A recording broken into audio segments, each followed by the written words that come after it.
Good morning, students. Beta, hope you all are safe and fine. In our last lecture, we have started the chapter structure of atom. So we have discussed Bohr's atom, Bohr's model in the first video. You can also watch that video from this YouTube channel. Now, beta, in our today's lecture, we will study about the concept of shells, subshells, orbits, and quantum number. The very first thing is the shells part. Okay. See, what are shells? Orbits followed by electron. Let us discuss what that mean. अभी तक क्या चीज़ पढ़ी है आपने कि आपका एक orbit है, आपने पढ़ा है आपका एक एटम है. एटम के सब एटॉमिक पार्टिकल्स थे इलेक्ट्रॉन, प्रोटॉन्स एंड न्यूट्रॉन्स. और जो एटम का सेंटर है आपके पास वो है positively charge centre, that is nucleus. ये आपका एटम है, एटम का एक पॉजिटिवली चार्ज सेंटर है, that is denoted by positive sign, और इसको क्या कहते हो आप, न्यूक्लियस. अब आपने एक और चीज़ पढ़ी है कि इलेक्ट्रॉन्स जो हैं बेटा वो रिवॉल्व अराउंड करते हैं किसमें, न्यूक्लियस में. Electrons will revolve around the nucleus. ठीक है, लेट अस शो हाउ. ये आ गया आपका फर्स्ट ऑर्बिट. बोहर्स मॉडल का पॉस्टुलेट था बेटा. In the Bohr's model second postulate है जो बोहर्स मॉडल का, वो शो करता है कि आपका जो इलेक्ट्रॉन है वो हमेशा रिवॉल्व करता है इन द फिक्स्ड और सर्कुलर ऑर्बिट. ये आ गया सर्कुलर ऑर्बिट आपने शो कर दिया. इलेक्ट्रॉन कहाँ रिवॉल्व करेगा, इस एक ऑर्बिट में. ठीक है, यहाँ पे आपको क्या रिवॉल्व करेगा, electron with the fixed energy, with the fixed speed. आपका ये इलेक्ट्रॉन क्या करेगा, रिवॉल्व करेगा. बेटा आप इस जो फर्स्ट आपका ऑर्बिट है, या फिर आप बोल सकते हैं फर्स्ट आपकी जो ये शेल है, ये कौन सी है, नंबर 1 है. तो यहाँ मैं लिख देती हूँ नंबर 1. इसको डिनोट किया जाता है K से, that is first shell is named as K shell. Second shell, ये आ गई आपकी सेकेंड शेल यानी सेकेंड ऑर्बिट. इसको इसको नंबरिंग दे देती हूँ मैं 2 बिकॉज इट इज़ नंबर 2. और इसको आप क्या ले देखते हो, L शेल. क्लियर है सबको. इसको क्या नाम देते हैं बेटा, L shell. Third orbit, this is your third orbit. ये है थर्ड, तो ये आ गया नंबर 3. इसको किससे डिनोट करते हो आप, M से. इसका नाम क्या है आपके पास, M. Next orbit, fourth orbit, तो ये कौन सा नंबर आपके पास, इसका क्या नाम है, N. दैट इज इलेक्ट्रॉन्स आपके पास कहाँ घूम रहे हैं आपके पास, इसमें भी कुछ इलेक्ट्रॉन्स हैं आपके पास, इसमें भी आपके पास इलेक्ट्रॉन रिवॉल्व अराउंड करेगा, इसमें भी इलेक्ट्रॉन रिवॉल्व अराउंड करेंगे. बेटा electron will revolve around the fixed orbits. ये ऑर्बिट्स में रिवॉल्व अराउंड कर रहे हैं. उन ऑर्बिट्स की ये जो है ये नंबरिंग है, दैट इज़ ये क्या है, शेल्स बोल सकते हैं या ऑर्बिट बोल सकते हैं. ये उनकी क्या है, नंबरिंग है. दैट इज़ ये क्या है आपके पास, शेल नंबर. ठीक है. और ये जो K L M N है, ये इस शेल्स को डेजिग्नेट किया गया हुआ है, लेटर्स दिए हुए हैं डेजिग्नेट करने के लिए. ठीक है, यहाँ तक क्लियर है सबको कि आपके पास एटम था, एटम का सेंटर पार्ट आ गया न्यूक्लियस. ये क्या है आपके पास बेटा, न्यूक्लियस. न्यूक्लियस में आपने क्या बताया, इलेक्ट्रॉन रिवॉल्व अराउंड करता है न्यूक्लियस के इन द फिक्स्ड शेल्स, जिसको numbering they the 1 2 3 4 so on. अगर इससे ज़्यादा शेल्स आप लेना चाहते हैं तो आगे भी कंटिन्यू कर सकते हैं. वही उनके नाम दे दिए K L M and N and so on. तो ये वही चीज़ लिखी है, ऑर्बिट फॉलोड बाय इलेक्ट्रॉन्स, उसको क्या बोलते हैं हम, शेल्स. और उसको आप किससे डेजिग्नेट कर रहे हो, designated by K L M N so on. और शेल नंबर हम क्या दे रहे हैं, 1 2 3 4 एंड सो ऑन. ठीक है, तो ये आ गई आपके पास कंसेप्ट शेल्स का. नाउ बेटा जो सबसे मोस्ट इम्पॉर्टेंट पार्ट था इस चीज़ का, एक चीज़ बताना चाहूँगी कि ये आपके बता दिए मैंने आपको क्या है, आपके पास शेल नंबर्स हैं एंड ये लेटर्स हैं जिनसे इनको हम डेजिग्नेट करते हैं. पर जो हमारे पास मैक्सिमम इलेक्ट्रॉन, अगर कोई पूछे कि फर्स्ट शेल या K शेल में मैक्सिमम कितने इलेक्ट्रॉन्स प्लेस हो सकते हैं, तो वो हम किस फॉर्मूले से निकालते हैं बेटा, वो फार्मूला हमारा अप्लाई होता है maximum number of electron that can be filled in an atom are 2n raised to power 2. ये फॉर्मूला लर्न रखना है आप सबने, 2n raised to power 2. n आपको पता है यहाँ पर n का क्या मतलब होता है, शेल नंबर. ठीक है, करके देखते हैं. जैसे फॉर द फर्स्ट शेल, ये फर्स्ट शेल है आपके पास. फर्स्ट शेल में आपके पास क्या है, 2 into n raise to power 2. ये फॉर्मूला है आपका, फॉर्मूला लग गया. 2 multiplied by n raise to power 2. एन की जगह क्या प्लेस करोगे आप, 1. 2 into 1 raise to power 2, that is answer क्या आ गया, 1 raise to power anything is 1. 2 into 1 2. तो यानी कि फर्स्ट शेल, ये जो के शेल है, इसमें मैक्सिमम आपके कितने इलेक्ट्रॉन्स प्लेस हो सकते हैं बेटा, 2. एक इलेक्ट्रॉन, दूसरा इलेक्ट्रॉन. इसकी मैक्सिमम अवेलेबिलिटी जो है बच्चे 2 ही इलेक्ट्रॉन्स की है. अगर किसी एटम के पास थर्ड इलेक्ट्रॉन आएगा तो वो आपकी इस शेल में नहीं फिल होंगे.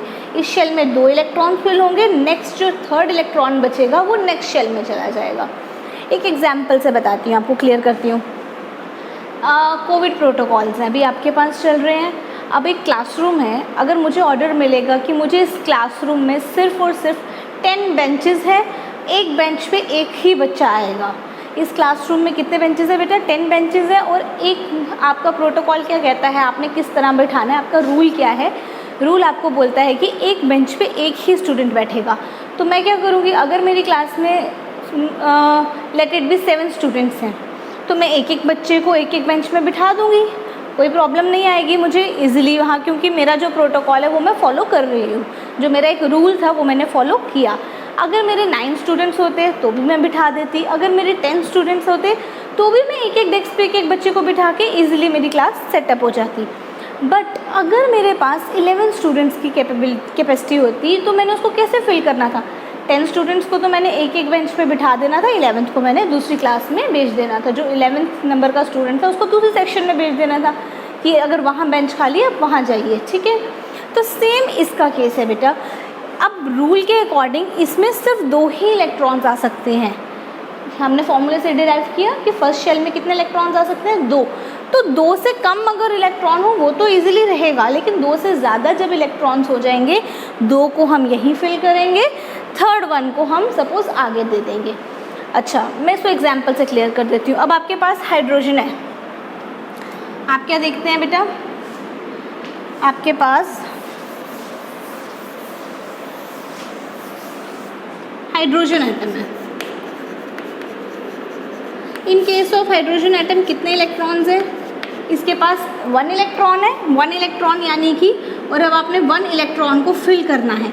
अब 1 इलेक्ट्रॉन को पहले फर्स्ट शेल से, हमेशा फिलिंग इनर मोस्ट शेल से स्टार्ट होती है. ठीक है, सब न्यूक्लियस के बाद सबसे पहला शेल कौन सा आता है, यहाँ पर. यहाँ पे एक इलेक्ट्रॉन डालेंगे तो कोई स्पेस फुल तो नहीं ना हो रही है, इजीली आ रहा है. यानी कि ये किस में जा रहा है, के शेल में, क्योंकि उसमें 2 इलेक्ट्रॉन्स आ सकते हैं. ये तो एक है तो ये इजीली फिल हो जाएगा. नेक्स्ट बात करते हैं हीलियम की. हीलियम के पास कितने इलेक्ट्रॉन्स होते हैं, 2 इलेक्ट्रॉन्स. इसकी मैक्सिमम कैपेबिलिटी कितनी थी, के शेल की, 2 इलेक्ट्रॉन्स की. ये भी आराम से फिल हो जाएंगे. ये भी कहाँ जाएंगे बेटा, के शेल में. अब अगर हम बात करते हैं लिथियम की, लिथियम 3 इलेक्ट्रॉन्स इतने ही होते हैं आपके पास लिथियम के केस में. अब देखो, के शेल में मैक्सिमम 2 इलेक्ट्रॉन्स फिल हो सकते हैं, इसमें कितने हैं, 3. तो 2 इलेक्ट्रॉन्स जो होंगे इसके वो जाएंगे के शेल में, और जो नेक्स्ट एक इलेक्ट्रॉन बचेगा वो उसके आगे वाली शेल में चला जाएगा. 1 electron will go to L shell. Clear हुआ, फिलिंग कैसे कर रहे हो आप इलेक्ट्रॉन्स की. आपने क्या किया, के शेल में अपने 2 इलेक्ट्रॉन्स लिथियम के डाल दिए. जब वो फुल्ली फिल्ड हो गया, स्पेस नहीं है उसको कहीं और आने की, तो वो कहाँ जाएगा, नेक्स्ट शेल में जंप करेगा. क्लियर है सबको. तो वो हमने किससे निकाला, हमने पहले फॉर्मूला डिराइव किया कि शेल की अवेलेबिलिटी कितनी है, क्या उसके पास स्पेस है, नहीं है. नेक्स्ट शेल है बेटा एल शेल, यानी सेकंड शेल. अब इसमें मैक्सिमम इलेक्ट्रॉन्स कितने आपके पास प्लेस हो सकते हैं, इसी फॉर्मूले में जहाँ 1 प्लेस किया था, सेकंड है ना शेल नंबर, तो यहाँ पे n की जगह 2 पुट कर दो. 2 into 2 raise to power 2, 2 raise to power 2, 2 2 से 4, तो 2 इंटू 4, आंसर क्या आ गया, 8. दैट मीन्स सेकेंड जो शेल है उसमें मैक्सिमम इलेक्ट्रॉन्स आपके कितने प्लेस हो सकते हैं बेटा? 8। तो इसमें कितने इलेक्ट्रॉन्स आप प्लेस कर सकते हो? 1 2 3 4 5 6 7 8। मैक्सिमम इतने बोल रही हूँ मैं, मिनिमम नहीं बोल रही हूँ, मेक इट वेरी क्लियर। हम कितने भी इलेक्ट्रॉन्स यहाँ पर जब 2 फिल हो जाएंगे, 3 होंगे तो भी इसमें आएगा थर्ड शेल में, थर्ड इलेक्ट्रॉन इस सेकंड शेल में आएगा। 4 वाला होगा अगर केस, जैसे हाइड्रोजन, हीलियम, लिथियम। अगर हम बेरिलियम लेते उसमें कितने इलेक्ट्रॉन्स हैं? 4 इलेक्ट्रॉन्स हैं। 2 तो के शेल में आ जाते, कितने बचते? 2। तो वो 2 कहाँ आते? एल शेल में आते। तो हमने इस तरह से फाइंड आउट करना है और ये फॉर्मूला सबके लिए जाएगा। ये फर्स्ट शेल में अगर आपने देखा 2 थे, सेकंड शेल में मैक्सिमम इलेक्ट्रॉन्स, फर्स्ट में कितने आगे बेटा मैक्सिमम इलेक्ट्रॉन्स? 2। सेकंड में कितने आगे? 8। लो बेटा थर्ड शेल का निकालिए। 3 raised to power 2, 3 3s are 9, that is 18। तो इसके बाद इसमें कितने आ जाएंगे बेटा आपके पास नेक्स्ट शेल में? 18। ठीक है, तो इस तरह से इस फॉर्मूले से हम लोग ये फाइंड आउट करते हैं कि किस शेल में कितने maximum number of electrons fill हो सकते हैं। फिर उसके बाद हम जब इलेक्ट्रॉन्स फिल करेंगे तो हम देखेंगे अच्छा इतने इलेक्ट्रॉन ही फिल हो सकते हैं, तो नेक्स्ट में जाएंगे। तो के शेल की मैक्सिमम अवेलेबिलिटी कितनी थी? 2। एल की कितनी थी आपके पास? 8। एम की कितनी थी? 18। इसकी कितनी हो जाएगी? 32 एंड सो ऑन। ठीक है, आप फॉर्मूले से निकाल सकते हो। ये सबको क्लियर हो गया? ओके बच्चे, तो यहाँ तक शेल्स आपके कंप्लीट हो जाते हैं। तो अभी तक आपने शेल्स में क्या क्या देखा? शेल्स में आपने चीज़ देखी है एक सबसे अच्छी कि शेल्स होते क्या है? जहाँ पर इलेक्ट्रॉन्स जो है घूम रहे हो। ठीक है, यानी कि ये जो स्पेस जो रिवॉल्व अराउंड करते हैं जहाँ पे इलेक्ट्रॉन्स, उनको बोलते हैं हम शेल्स। तो ये हमने शेल्स डिस्कस किए। शेल के नाम होते हैं K L M N so on, numbering हो गई 1 2 3 4 सो ऑन। तो और हमने क्या पढ़ा? Maximum electrons that can be placed in a shell, या फिर ऑर्बिट भी बोल सकते हो आप उसी को। तो कितने थे? 2n raised to power 2। इससे आप क्या निकालते हो? Maximum number of electrons. अब बेटा अब एक और बात करते हैं, अब नेक्स्ट बात करते हैं सब शेल्स की, यानी शेल्स के अंदर के पार्ट्स, उसको क्या बोलते हैं? सब शेल्स। उन्हीं को हम सब ऑर्बिट्स भी बोलते हैं, उन्हीं को हम सब एनर्जी लेवल्स भी बोलते हैं।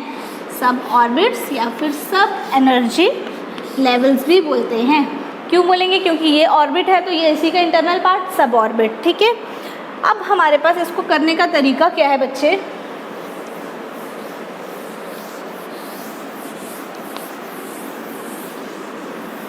मैं वो टेबल इसलिए नहीं मिटा रही हूँ, वो आपका डायग्राम इसलिए नहीं मिटा रही हूँ क्योंकि उसकी हेल्प से हम आगे की चीज़ें डिस्कस करेंगे। अब हमें पता है, अब इतना तो हमें पता चल गया, एक शेल थी, शेल के अंदर क्या आते हैं? सब shells. Shells consists of subshells and subshells further consists of orbits। ठीक है, क्वाइट क्लियर। अब बेटा एक और चीज़ देखिए, शेल्स कैसी थी? K L M N so on, आप इन्हीं से जिसको डेजिग्नेट कर रहे थे, ये थी शेल्स।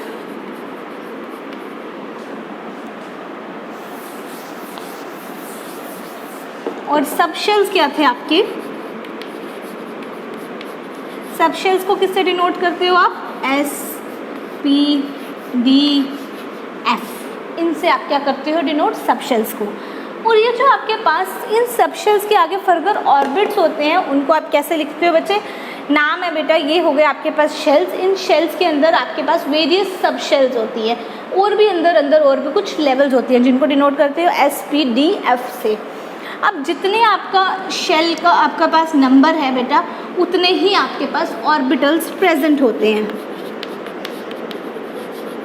इसके अंदर थे सबशेल्स, सबशेल्स के अंदर थे ऑर्बिटल्स। देखो के का क्या नंबर होता है, मैं यहाँ नंबर लिख देती हूँ। के होता है फर्स्ट नंबर पे, L second, M third and fourth, ऐसे ही है। तो ऑर्बिटल्स यहाँ 1 है, तो ये कितने ऑर्बिटल हो गए? 1s। क्लियर है? इसमें सिर्फ 1s आता है। L2 है, 2 नंबर है ना, तो आपके पास 2 ऑर्बिटल्स आएंगे, तो उसको आप कैसे लिखते हो?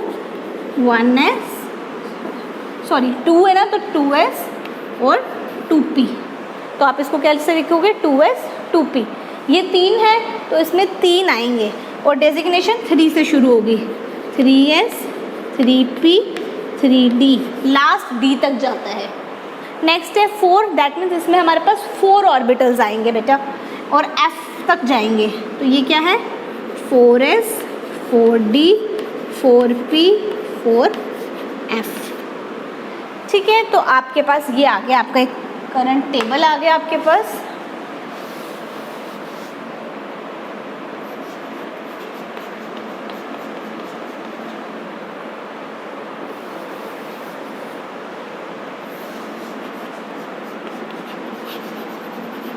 ठीक है, जो आपको डिनोट कर रहा है सब कुछ।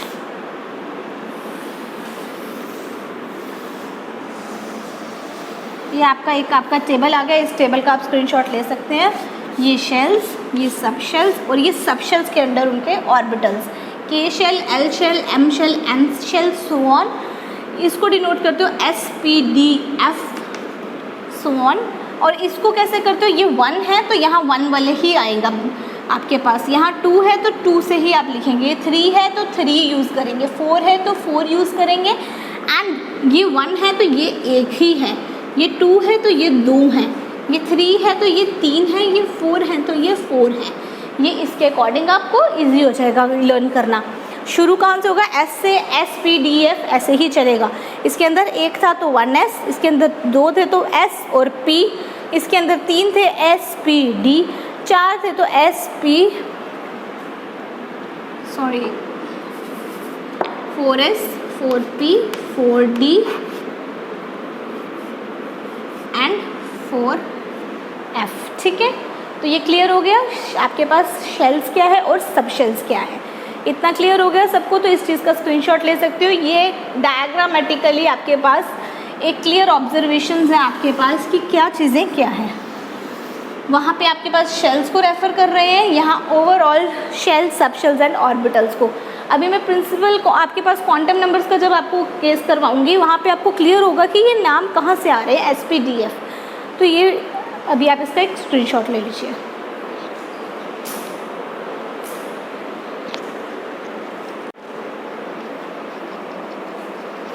ओके बेटा, now we will start quantum numbers. अब हमने देखना है ये एक्चुअल में क्वांटम नंबर वर्ड जो है ये है क्या, क्वांटम नंबर्स क्या डिस्क्राइब करता है।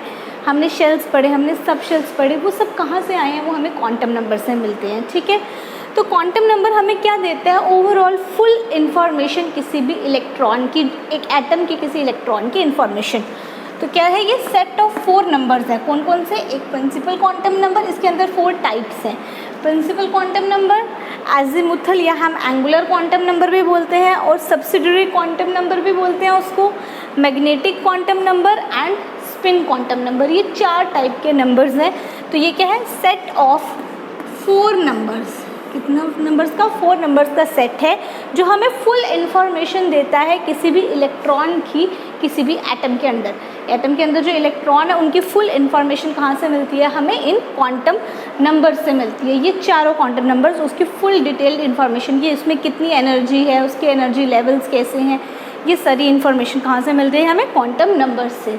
ठीक है, फर्स्ट क्वांटम नंबर है हमारे पास प्रिंसिपल क्वांटम नंबर। अब बेटा प्रिंसिपल क्वांटम नंबर जस्टिफाई करता है पोजीशन, एनर्जी किसी इलेक्ट्रॉन की। मतलब ये इलेक्ट्रॉन एक्चुअल में कहाँ लाई करता है, ये शेल्स के बारे में बताता है। प्रिंसिपल क्वांटम नंबर का क्या काम है आपके पास? आप पहले इसके एक स्क्रीनशॉट ले लो, बिकॉज मैं साथ साथ मिटाती जाऊँगी।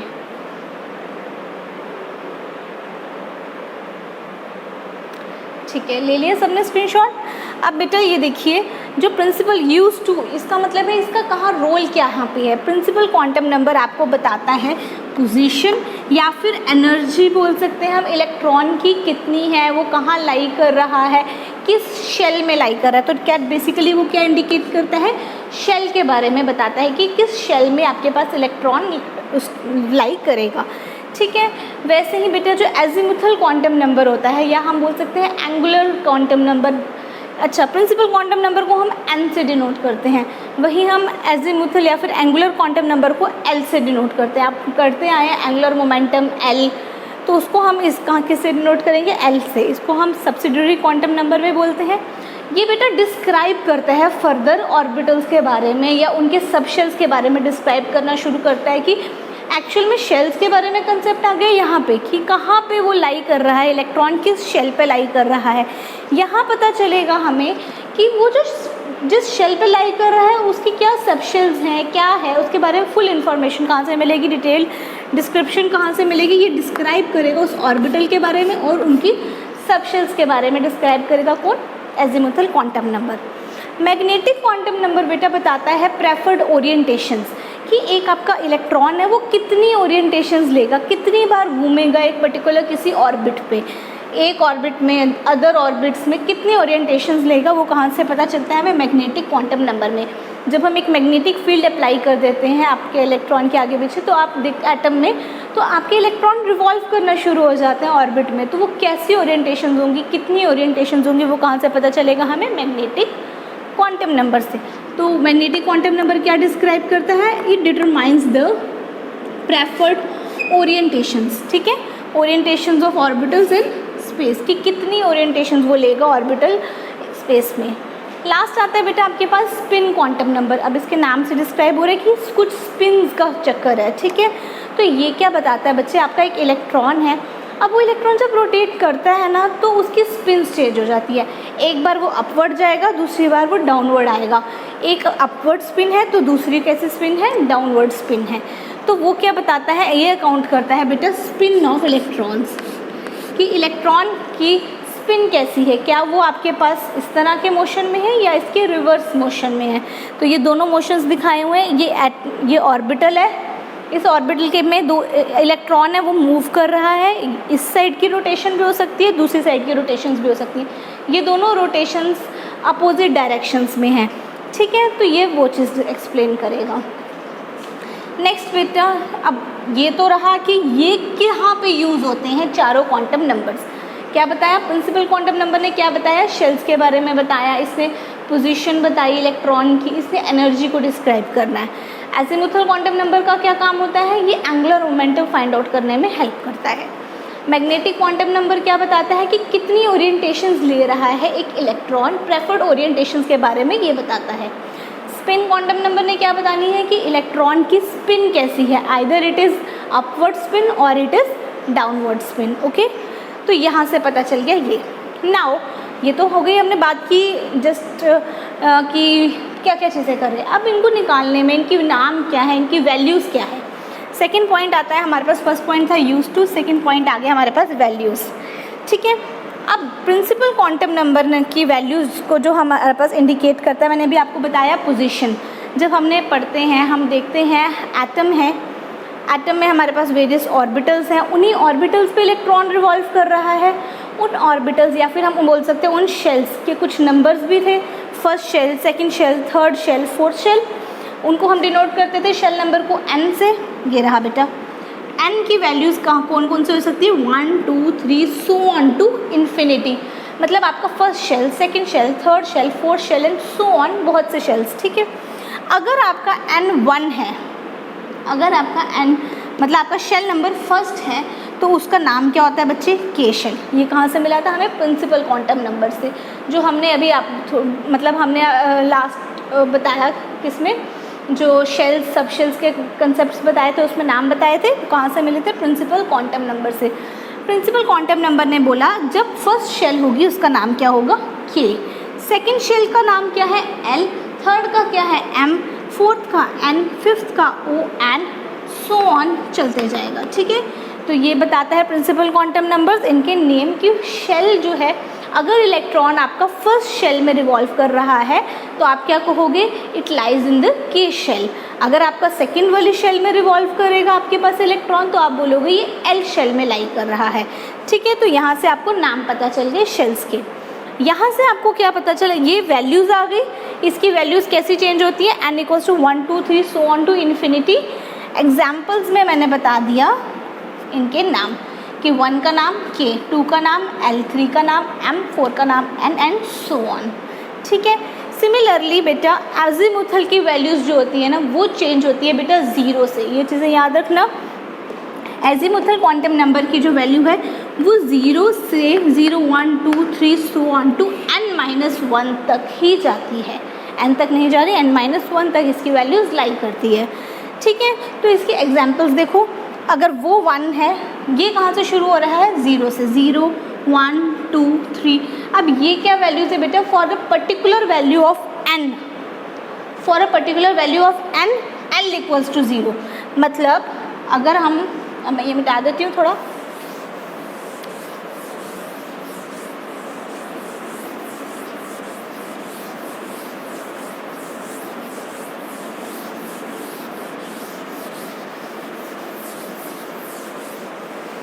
तो मैंने कहा था स्क्रीनशॉट ले लेना, होप आप लोगों ने स्क्रीनशॉट ले लिया, अदरवाइज़ वीडियो बैक करके स्क्रीनशॉट ले लेना। ठीक है, अगर n की वैल्यू 1 है, n की वैल्यू कितनी है 1, उसके केस में l की वैल्यू कितनी हो जाएगी बेटा 0। मेक इट क्लियर, अगर n की वैल्यू 2 है तो l की वैल्यू कितनी हो जाएगी नेक्स्ट वाली 1। For a particular value of n, l equals to these, 1 के लिए 0, 2 के लिए 1, n जो है वो 1 से शुरू होते हैं, वेयर एज l यानी एजीमुथल क्वांटम नंबर्स की वैल्यू 0 से शुरू होती है। दैट्स वाई ये एक पीछे वाली वैल्यू होती है। जब n इक्वल्स टू 3 है तो l इक्वल्स टू 2 है एंड सो ऑन। ठीक है, अब बेटा अब बता रही हूँ मैं, 0 के का नाम क्या होता है s, 1 का नाम p, 2 का नाम d, सो ऑन। n का नाम, जब ये 1 था आपको बताया गया था, 1 का नाम क्या था k, ये था k। l इक्वल्स टू 0, इसका मतलब है s।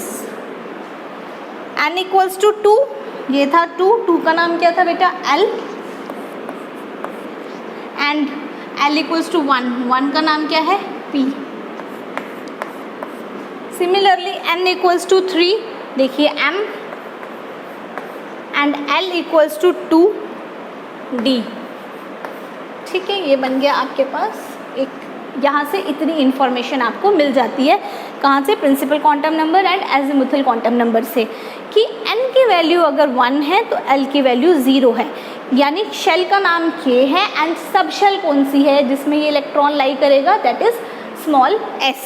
सिमिलरली अगर आपकी शेल l है तो आपका सब शेल कौन सी है p, शेल m है, सब शेल कौन सी है d। ये यहाँ से क्लियर हो गया बेटा। नेक्स्ट आपके पास थी वैल्यू की जो आपके मैग्नेटिक क्वांटम नंबर की वैल्यूज़ है वो आपके पास -L2 + L तक जाती हैं। -L 0 + L, what does that mean, देखो ओरिएंटेशन होगी, ओरिएंटेशन प्रॉपर होगी। ठीक है, दैट मीन्स वो आपके पास जब पूरा सर्कल लेगा वो नेगेटिव साइड पे भी जाएगा, वो पॉजिटिव साइड पे भी आएगा। अगर हमारी एक नंबर लाइन है 0, यहाँ पॉजिटिव इंटीजर्स, यहाँ पे नेगेटिव वैल्यूज़ हैं, जब कोई भी ऑर्बिटल है यहाँ पे इलेक्ट्रॉन मूव करेगा, ये नेगेटिव साइड्स पे भी जाएगा, नेगेटिव स्पिन है। What does that mean, it means क्या वो इलेक्ट्रॉन अपवर्ड डायरेक्शन में मूव कर रहा है या वो इलेक्ट्रॉन डाउनवर्ड डायरेक्शन में मूव कर रहा है। तो उसके स्पिन्स कैसे हो सकते हैं, या वो अपवर्ड स्पिन शो करेगा या वो इलेक्ट्रॉन डाउनवर्ड स्पिन, या वो ऊपर जाएगा या नीचे। एक्चुअल में होता क्या कंसेप्ट है, ये आगे आपके एनर्जी लेवल्स, यहाँ पे एक इलेक्ट्रॉन प्रेजेंट है, इसको कुछ हम एनर्जी प्रोवाइड करेंगे या इस इलेक्ट्रॉन की कुछ अपनी एनर्जी होगी। जब वो एनर्जी मिलेगी, अगर हम प्रोवाइड करेंगे दैट इज़ एक्यूमुलेटेड एनर्जी, अगर उसकी खुद की होगी दैट इज़ स्पॉन्टेनियस। इतना डीप नहीं जाना है, मैं सिर्फ बता रही हूँ, एनर्जी मिलेगी, ये अपवर्ड एक्साइटेड स्टेट में चला जाएगा आपके पास। ठीक है, ये चला गया आपके पास एक्साइटेड स्टेट में। एक्साइटेड स्टेट का अपना एक टाइम पीरियड है, कुछ टाइम तक वो दोबारा कहाँ आ जाएगा, ग्राउंड स्टेट पे। ठीक है, तो ये मूव किया, अपवर्ड गया, डाउनवर्ड आया, इसकी स्पिन्स क्या हो गई, चेंज हो गई। तो अकॉर्डिंग टू दिस आपका इलेक्ट्रॉन 2 टाइप की स्पिन्स शो करता है, या तो अपवर्ड स्पिन और डाउनवर्ड स्पिन। तो इसको बोलते हैं +½ इसको बोलते हैं -½ ठीक है। अब नेक्स्ट चीज़ है बेटा आपके पास कैलकुलेशंस। ये आपको बताया गया था कि आपके पास मैक्सिमम नंबर ऑफ़ इलेक्ट्रॉन्स जो प्रेजेंट होते हैं वो उसको हम एक शेल में मैक्सिमम नंबर ऑफ़ कितने इलेक्ट्रॉन्स प्रेजेंट हो सकते हैं। तो मैक्सिमम नंबर ऑफ इलेक्ट्रॉन्स अगर हम देखते हैं, जब हमारे पास n की वैल्यू 1 आ गई तो maximum number of electrons fill कर दो आपके पास, तो क्या बन जाएगा 2 × 1 का square, that is 2 for first shell.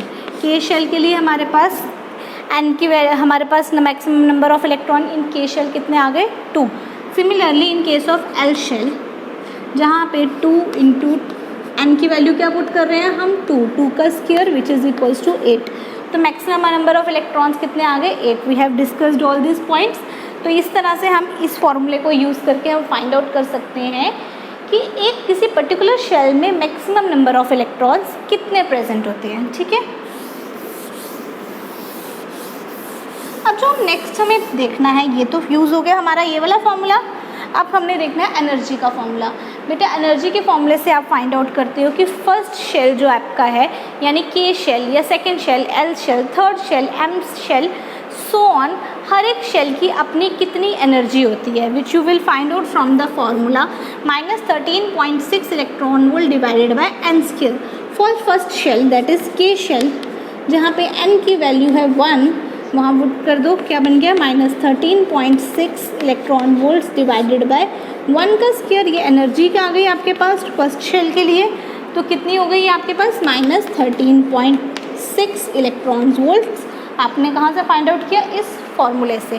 Similarly for the second shell -13.6 divided by 2 का स्क्वायर, तो आंसर आ जाएगा -3.4 electron volts and so on. मतलब आप एनर्जीज फाइंड आउट कहाँ से कर सकते हो, इस फॉर्मूले से। ठीक है, तो इतना मिटा दूँ मैं।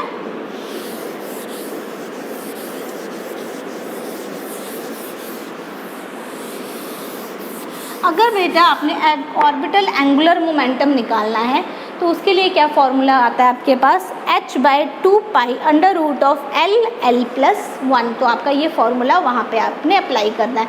कभी अगर क्वेश्चन आता है, न्यूमेरिकल्स आते हैं जिसमें orbital angular momentum find out करना है, जहाँ n दे दिया आपको 1, सपोज n अगर 1 होगा ऑब्वियसली वहाँ पे l की वैल्यू आपने क्या पुट करनी है 0। तो इस फॉर्मूले में l की वैल्यू 0, h प्लैंक्स कांस्टेंट है आपके पास, पाई की वैल्यू भी आपको पता है कांस्टेंट वैल्यू, तो आपने फॉर्मूला अप्लाई करके orbital angular momentum find out कर लेना है। सपोज n दिया है 3, या ऐसे भी बोल सकते हैं फॉर l शेल, तो आपको पता है l शेल के लिए l की वैल्यू कितनी है 1, तो आपने यहाँ पे वो वैल्यू पुट करके ये फॉर्मूला डिराइव कर देना है। ठीक है, नेक्स्ट आता है बेटा आपका, यहाँ पर आपके पास ये आ गया मैग्नेटिक क्वांटम नंबर। बच्चे मैग्नेटिक क्वांटम नंबर आपको डिस्क्राइब करता है कि आपके पास कैसी ओरिएंटेशन है, कैसा आपका इलेक्ट्रॉन मूव कर रहा है, तो उसकी वैल्यूज़ कैसी भी आती है आपके पास, किस फॉर्मूले से आप निकाल सकते हो 2l+1, ये आप फॉर्मूला अप्लाई करके वैल्यूज़ फाइंड आउट कर सकते हो। चलो लेट्स ट्राई दिस।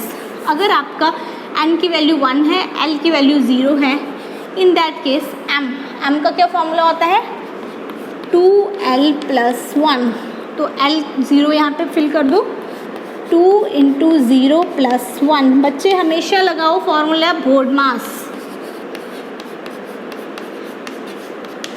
यानी कि पहले मल्टीप्लिकेशन बाद में एडिशन। सी, पहले मल्टीप्लिकेशन बाद में एडिशन। अगर जिसको नहीं पता, ब्रैकेट सबसे पहले हमें हमेशा किसी भी फॉर्मूले को डिराइव करने के लिए उसकी ब्रैकेट्स ऑफ करनी है, फिर ऑफ, यानी उसका ऑफ अगर लिखा है ना मल्टीप्लिकेशन में कहीं पे, तो वो करना है, फिर डिवाइड करना है, उसके बाद मल्टीप्लाई, उसके बाद एडिशन एंड लास्ट में हमेशा सब्सट्रैक्शन।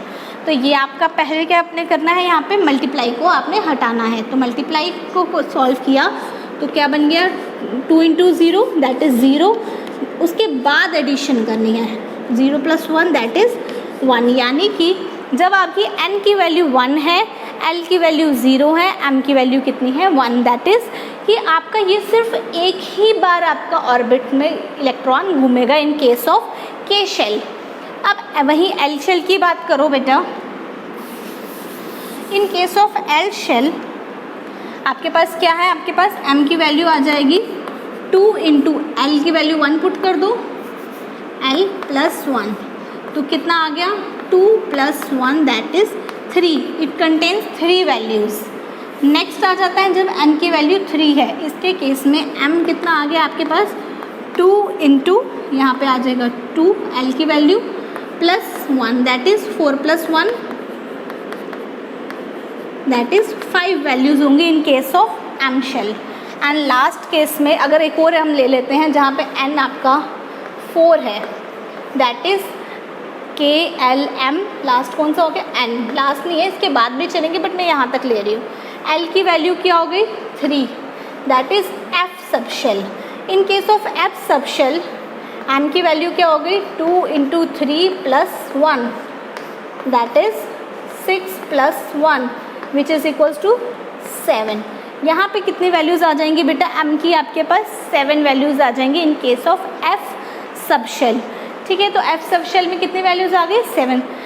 तो ये इस फॉर्मूले से हमने डिराइव कर लिया। ठीक है, अब लास्ट आता है आपका बच्चे स्पिन एंगुलर मोमेंटम से वैल्यूज़ फाइंड आउट करने। एक तो बात आ गई स्पिन्स की, वो भी मैं बताऊंगी कैसे फिल करना है। दूसरा स्पिन एंगुलर मोमेंटम भी आप फाइंड आउट कर सकते हो सिमिलर वे में। फॉर्मूला लगाओ h/2π √s s+1। ठीक है,